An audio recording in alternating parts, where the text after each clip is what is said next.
오늘 신규 확진자는 1,050명으로 3차 대유행의 확산세가 좀처럼 누그러지지 않고 있습니다. 동부구치소 관련 확진자는 800명에 육박하면서 4차 전수검사에 들어갔는데요. 이처럼 매일 확진자가 쏟아지면서 위중증 환자 또 사망자 수도 급증하고 있습니다. 정부는 이번 주말까지의 상황이 향후에 큰 흐름을 가를 것으로 보고 방역의 고삐를 바짝 조이고 있습니다. 오늘은 화상 전화로 이대 목동병원의 천은미 호흡기 내과 교수와 함께 자세한 코로나19 상황 살펴보겠습니다. 천 교수님 안녕하십니까? 네, 안녕하세요. 네. 이틀째 1,000명 안팎 규모의 신규 확진자가 발생하고 있습니다. 수도권의 경우 5인 이상 모임을 금지한 지도 벌써 일주일이 지나가고 있는데요. 아직까지 효과가 나타나고 있는 것 같지는 않은데 말이죠. 지금 상황에서 효과를 기대하기는 좀 어려운 건가요? 네, 2.5단계 플러스 알파지만 또 5인 이상 모임 집합급제가 됐지만 크게 효과가 없는 것 같습니다. 겨울이라는 그 한계도 있고 또한 사회생활 속에 40대, 50대 사회생활 과정에서 감염이 되는 그런 전파력이 가정이나 요양병원 같은 것으로 지금 전파가 되고 있습니다. 네. 소모임은 지금 제한이 되고 있지만 일상적인 직장 생활을 통한 지역사회 감염이 지금 줄지 않고 있기 때문에 지금까지 계속 이런 확산세를 유지하고 있다고 생각합니다. 예. 사망자도 어제는 20명, 그 전날은 40명이 나왔는데 여기 이제 위중증 환자도 300명을 넘었고 계속 증가를 하고 있어요. 앞으로도 이 추세는 당분간 계속된다고 봐야 되겠죠? 네, 지금 요양병원 이런 취약계층에서 지금 병상이 없이 진단 자체도 늦어지고 있고 진단 후에도 병상을 대기하다가 사망을 하십니다. 이 네. 코로나19 같은 경우는 증상이 발발한 후 일주일이 되면 폐혈증이나 급성 호흡부전으로 발전을 합니다. 그런데 이런 분들이 초기에 진단이 늦어지고 이미 발견 당시에 이런 중증으로 가 있거나 병상 대기 중에 사망하거나 악화가 되고 있기 때문에 의료 체계가 지금 받쳐주지를 못하고 있습니다. 예. 지금 상황에서는 요양병원에 코호트를 하는 것이 아니라 가능하면 진단 시에 바로 입원을 할 수 있게 병상을 확보해야 되는데 병상 확보뿐 아니라 의료진도 지금 매우 부족하기 때문에 정부 당국에서는 이 점에 대해서 우리가 확실하게 노력을 해야 될 것 같습니다. 예. 그렇군요. 어제 하루 검사 건수는 6만 1천여 건이었고요. 이 가운데 1,050명이 확진이 됐으니까 양성률로 따지면은 1.7%입니다. 이번에 3차 대유행의 초기 단계에서는 이 양성률이 2, 3%까지 올라간 적도 있었는데 말이죠. 이것만 보면은 조금 확산세가 초기보다는 조금 누그러진 것 아니냐 이렇게 추측해 볼 수도 있지 않을까요? 어떻습니까? 초기보다 검사를 많이 합니다. 네. 일반적인 무증상 감염 선별진료소 검사 건수가 늘었기 때문에 양성률이 주는 효과도 있습니다. 그렇지만 사망자가 11월까지는 1.8, 한 자릿수였습니다. 네. 그런데 12월 한 달 만에 10배가 증가했습니다. 그것은 사망자가 늘고 있다는 것은 의료에 지금 과부하가 걸려 있고 제대로 치료를 못 받고 있기 때문에 양성률 자체만 가지고 지금 이것이 방역이 조절되고 있다고 보기는 어렵다고 생각합니다. 그래요. 예. 조금 전에 지적을 해 주셨습니다만은 요양병원을 중심으로 해서 이제 코호트 격리, 그러니까 동일 집단 격리를 하고는 있지만은 계속 확진자는 늘고 있고 또 여기서 사망자가 나오고 있거든요. 이게 코호트 지정 이 자체가 사실은 방역 당국에서 치료 목적보다는 차단이 우선되다 보니까 나오는 부작용이다라고 할 수 있겠죠. 네, 그렇습니다. 코호트 격리는 외부로의 감염 차단을 위해서 꼭 필요한 경우에는 해야 되는데 지금은 병상 부족과 의료진 부족이 반복되다 보니까 정부에서는 요양병원에 확진자가 나오면 다 코호트를 시키고 있습니다. 네. 코호트 안에서 비감염자나 의료진이 N차 감염을 통해서 계속 사망을 하고 있고 확진자가 증가하고 있기 때문에 의료체계 병상이나 그런 걸 확보를 빨리 하셔야 되고 절대적으로 저는 요양병원에 있는 분들이 대기 상태에서 사망하시는 이런 코호트 격리는 시정돼야 된다고 생각합니다. 예. 조금 전에 취재 기자로부터 잠깐 전해드렸습니다마는 요양원에서 근무하는 의료진들이 빨리 이제 병원으로 좀 가서 치료를 받게 없게 해달라는 그런 호소도 잠시 들어봤었는데 말이죠. 지금 사실은 요양병원, 요양시설에서 근무하는 분들의 업무 부담이 과중하고 또 여기서 혹시라도 감염될 수 있는 위험에 노출돼 있어서 상당히 심각한 상황들이죠. 그렇습니다. 그 안에서 코호트 격리가 되어 있고 의료진들은 제한이 되어 있기 때문에 같이 숙식을 하고 그것은 격리병상이 아닙니다. 요양병원 하는 정말로 요양을 하는 그런 곳이지 치료를 하는 목적이 아니기 때문에 적극적으로 진단을 조기에 하고 조기에 진단이 되면 큰 병상을 만들어서라도 반드시 조기에 치료를 하시는 것이 꼭 필요합니다. 네. 자, 요양시설 외에 또 대형의 집단 감염이 나온 무더기 집단 감염이 나온 곳이 바로 이제 서울 동부구치소인데요. 자, 여기에서 수감자 중에서 사망자까지 나왔습니다. 지금 오늘 이제 4차 전수조사까지 할 계획으로 있는 것으로 지금 보도가 되고 있는데 말이죠. 이 동부구치소 상황은 어떤 것들을 가장 큰 문제로 지적할 수 있겠습니까? 어, 확진자가 나오기 전까지는 마스크가 없거나 덴탈이나 천 마스크를 개인적으로 사용했다는 점이 매우 충격적입니다. 예. 그리고 이것은 밀폐된 12층 건물이기 때문에 환기가 안 되는데 격리 생활을 할 수 없다는 점, 그리고 확진자가 나온 이후에도 전수검사가 3주 후에 이루어졌다는 점, 이러한 점들이 복합적으로 대형 이런 문제를 발생을 했고, 특히 이런 구치소, 교도소 같은 경우는 요양병과 마찬가지로 해외에서도 수천 명의 대규모 감염자를 만든 곳입니다. 정부 당국에서 이러한 곳에 마스크 지급이라든지 격리 병상과 치료를 위해서 비감염자를 격리한다든지 이러한 기본적인 문제, 그리고 적극적으로 전수 검사를 하지 않은 것은 여러 가지 문제를 발생한 소지가 있다고 생각합니다. 예. 뭐 말씀하신 것처럼 이제 동부구치소에는 지금까지 확진자가 790명을 넘긴 상황인데 말이죠.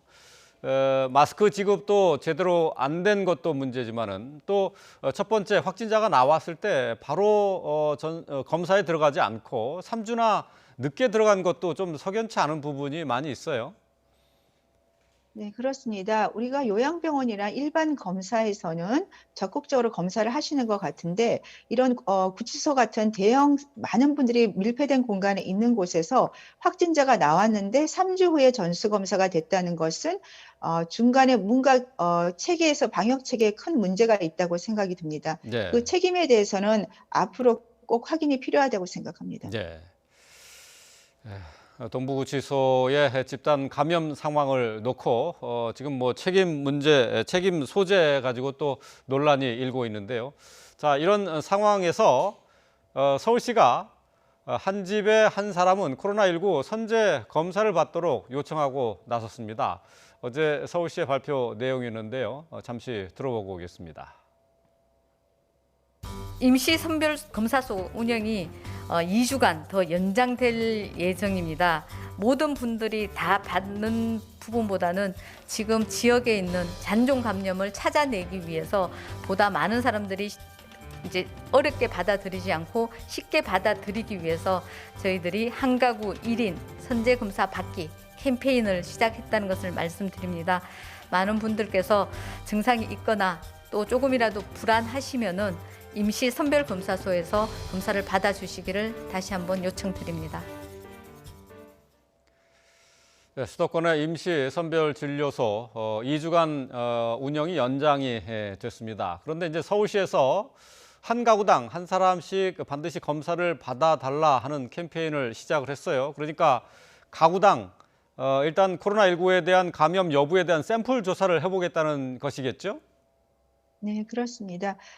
가족 중에서 증상이 조금이라도 있거나 아니면 직장 생활로 사회에 많이 노출이 되는 분들이 우선적으로 검사를 받으시면 좋을 것 같습니다.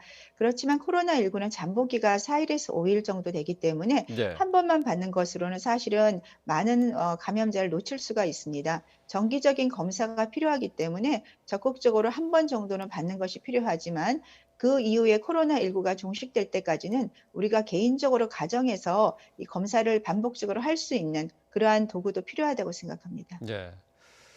요즘 뭐 임시 선발 검사소가 곳곳에 마련돼 있어서 많은 분들이 가서 진단 검사를 받고는 있는데요. 근데 검사를 일단 받으면은 스스로 알아서 이제 자가격리에 들어가야 되지 않습니까? 근데 이걸 모르고 그대로 이제 활동을 하다가 나중에 양성으로 판정이 되는 경우에는 상당히 문제가 커질 수 있는 상황이 되는 거죠.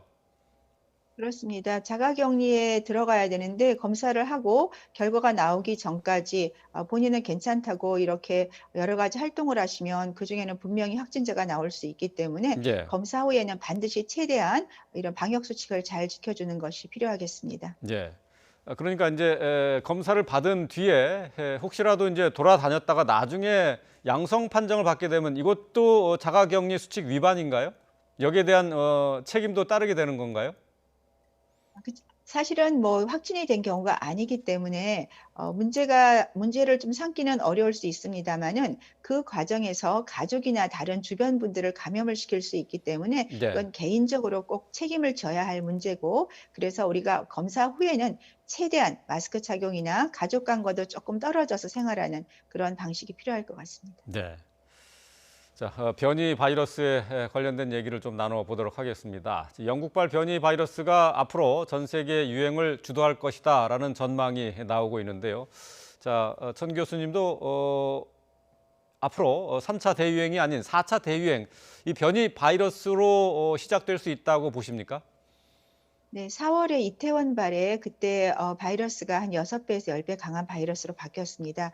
그 후에 지금 이런 상태가 계속 유지가 되고 있고 이 바이러스도 분명히 그런 쪽으로 발달을 하고 있기 때문에 전 세계적으로 유행을 좀 주도할 수 있다고 생각 들고 그래서 예. 국내에서도 최대한 바이러스를 들어오지 않게 방역하는 것이 필요하겠습니다. 예. 뭐 잘 알려진 것처럼 변이 바이러스에 대해서 지금 우려하고 있는 것은 전파력이 기존의 바이러스보다 훨씬 세다는 것이거든요. 70% 정도 전파력이 더 크다라고 이렇게 알려져 있는데 말이죠. 결국 방역 당국의 부담은 이것 때문에 더 커질 수밖에 없는 거죠. 그렇습니다. 지금보다 70%면 많지 않은 것 같지만 예. 1000명이면 1700명이 감염이 된다는 거죠. 그렇기 때문에 상당히 위험스럽고 영국 같은 경우는 봉쇄를 내렸음에도 불구하고 지금 4만 5만 명까지 확진자가 증가하고 있습니다. 국내도 지금 확산세가 1000명에서 줄지 않고 있고 무증상 감염자 양성률은 계속 증가하는 추세이기 때문에 적극적으로 우리가 검역에서 확실하게 이 차단을 해 주셔야 되고 국내에서도 최대한 방역 수칙을 지켜서 감염 확산을 막아야 될 것 같습니다. 예. 이제 백신이 과연 언제 우리나라에 도입돼서 접종이 시작되느냐 하는 게 이제 가장 큰 관심거리인데요. 어제 문 대통령이 아스트라제네카의 CEO와 모더나죠. 모더나의 CEO와 그 통화를 통해서 2천만 명분의 백신 계약을 체결했다는 소식이 전해졌어요. 1분기에 이제 아스트라제네카가 들어올 것으로 예정이 돼 있고 2분기에 또 모더나까지 백신 접종이 시작이 된다면은 자, 집단 면역 효과 내년 가을쯤 겨울 되기 전에 형성이 될 것이다. 이렇게 기대를 해도 되겠습니까?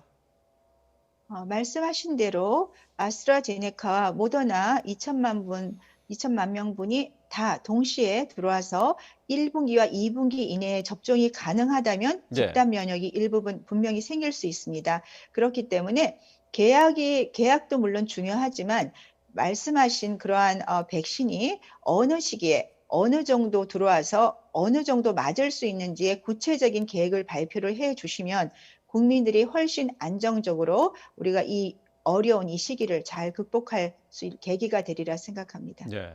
그러니까 집단 면역이 생기려면은 전 국민의 6, 70%가 일단 접종을 해야 되는 거잖아요. 근데 이게 시기적으로 좀 길게 늘어지는 경우 뭐 5개월, 6개월 해서 시간을 길게 잡고 만약에 백신 접종이 이루어진다면은 집단 면역 형성에도 문제가 생길 수 있습니까?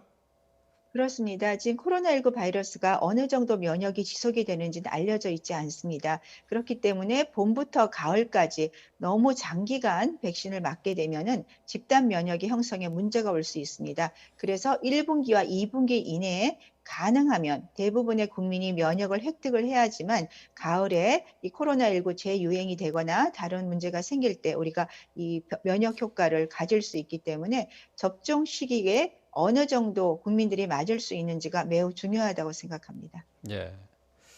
지금 백신의 이제 우리나라 도입도 상당히 관심입니다만은 부작용에 대한 우려도 분명히 있어요.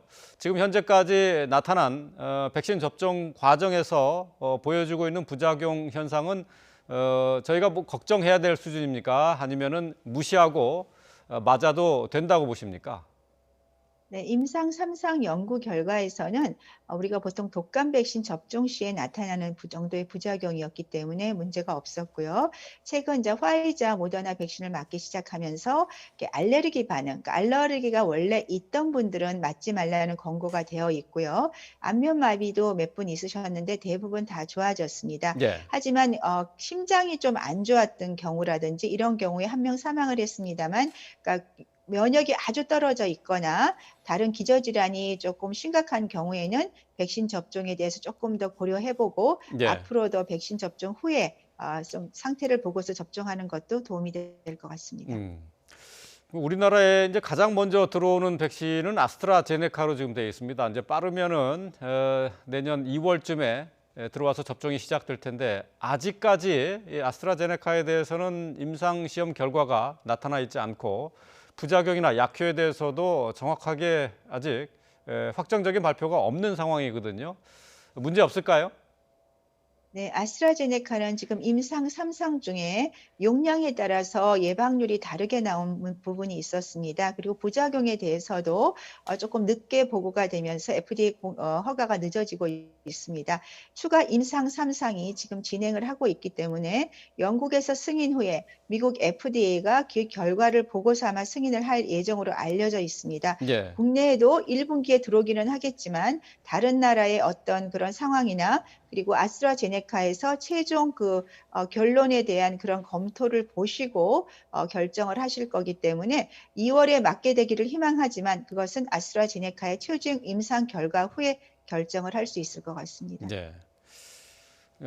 어제부터 주한 미군에 대해서 모더나 백신이죠. 모더나 백신이 들어와서 지금 접종이 시작됐다는 소식을 전해드렸습니다. 그런데 한국 의료진들은 백신 접종을 하지 못해서 논란이 되고 있는데요. 우리 정부에서 모더나 백신에 대해서 승인을 하지 않아서 접종을 못하는 것 아닙니까? 어떻게 되나요? 우리가 맞고 싶어도 못 맞는 그런 상황인가요? 국내에서는 모더나 백신에 대해서 아직 임상 허가가 안 났기 때문에 우리나라 국민이기 때문에 아마 접종을 아직 맞지 말라고 얘기한 것 같습니다. 예. 물론 미군 영내에서 활동을 하고 있는 의료진이나 그런 근무자들이 있긴 한데 아마 국내 방침을 따르는 것으로 생각을 하고요. 예, 모더나 백신이 조기에 들어오게 되면 정부에서 긴급 허가를 하고 접종을 허가하거나 아니면 미군 내에 있는 우리나라 국민들에 대해서는 아마 정부에서 지금 미군과 협상을 하고 있기 때문에 또 조만간 가장 우리나라에서 접종을 빨리 하는 그러한 것으로 될 수도 있기 때문에 조금 결과를 지켜볼 필요가 있다고 생각합니다. 예. 미국에서는 일단 긴급 사용 승인이 나서 지금 접종이 진행되고 있는데 주한 미군은 접종이 가능하고 지금 주한 미군에 근무하는 우리 병사들이죠. 카투사들은 일단 보류가 돼 있는 것으로 돼 있는데 글쎄 의료적인 차원에서 봤을 때 큰 문제는 없는 건데 그냥 행정적인 문제만 남아 있는 거라고 봐야 되겠죠. 네, 그렇습니다. 행정적인 문제가 저는 조금 빨리 해결이 돼서 미군에 있는 카투사 같은 경우에도 미군에서도 감염자가 많이 나오고 있기 때문에 저는 조금 빨리 접종을 할 수 있으면 더 좋을 것 같습니다. 예, 알겠습니다. 자, 코로나19 관련된 상황들 함께 짚어봤습니다. 이대 목동병원의 천은미 호흡기내과 교수와 함께했습니다. 말씀 잘 들었습니다. 고맙습니다. 네, 감사합니다.